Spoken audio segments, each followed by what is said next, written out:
The years between 50 and 70 are the hardest. You are always being asked to do things, and yet you are not decrepit enough to turn them down. I like not only to be loved, but also to be told I am loved. Ignorant kindness may have the effect of cruelty, but to be angry with it as if it were direct cruelty would be an ignorant unkindness. There is a sort of jealousy which needs very little fire. It is hardly a passion, but a blight bred in the cloudy, damp despondency of uneasy egoism. Death is the king of this world. 'Tis his park where he breathes life to feed him. Cries of pain are music for his banquet. Marriage must be a relation either of sympathy or of conquest. There is only one failure in life possible, and that is not to be true to the best one knows. It is easy to say how we love new friends and what we think of them, but words can never trace out all the fibers that knit us to the old. Blessed is the man who, having nothing to say, abstains from giving wordy evidence of the fact. It will never rain roses. When we want to have more roses, we must plant more trees.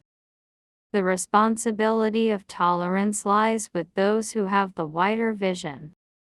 The golden moments in the stream of life rush past us, and we see nothing but sand. The angels come to visit us, and we only know them when they are gone.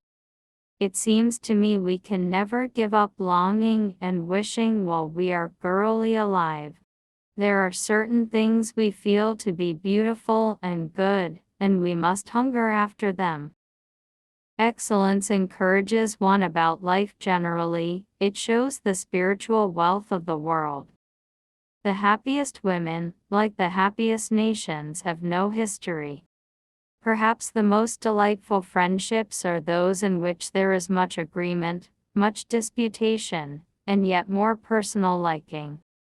Iteration, like friction, is likely to generate heat instead of progress. When death, the great reconciler, has come, it is never our tenderness that we repent of, but our severity. Nothing is so good as it seems beforehand. Cruelty, like every other vice, requires no motive outside of itself. It only requires opportunity. Acting is nothing more or less than playing. The idea is to humanize life. What makes life dreary is the want of a motive. In every parting there is an image of death. There is a great deal of unmapped country within us which would have to be taken into account in an explanation of our gusts and storms.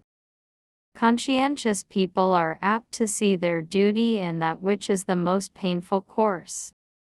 Belief consists in accepting the affirmations of the soul, unbelief in denying them. The only failure one should fear is not hugging to the purpose they see as best. There is no private life which has not been determined by a wider public life. There is no private life which has not been determined by a wider public life.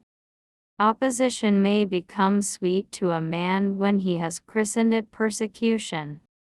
Whether happiness may come or not, one should try and prepare oneself to do without it. It is a common enough case that of a man being suddenly captivated by a woman nearly the opposite of his ideal. All the learning my father paid for was a bit o' birch at one end and an alphabet at the other. When we get to wishing a great deal for ourselves, whatever we get soon turns into mere limitation and exclusion.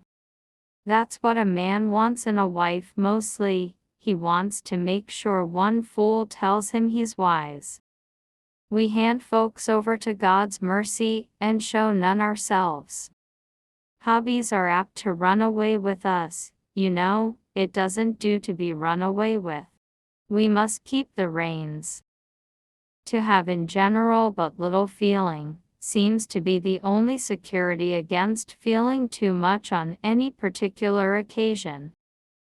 Mortals are easily tempted to pinch the life out of their neighbor's buzzing glory, and think that such killing is no murder. The intense happiness of our union is derived in a high degree from the perfect freedom with which we each follow and declare our own impressions. It always remains true that if we had been greater, circumstance would have been less strong against us. More helpful than all wisdom is one draught of simple human pity that will not forsake us. I have the conviction that excessive literary production is a social offense. The best augury of a man's success in his profession is that he thinks it the finest in the world. I like trying to get pregnant. I'm not so sure about childbirth. In spite of his practical ability, some of his experience had petrified into maxims and quotations.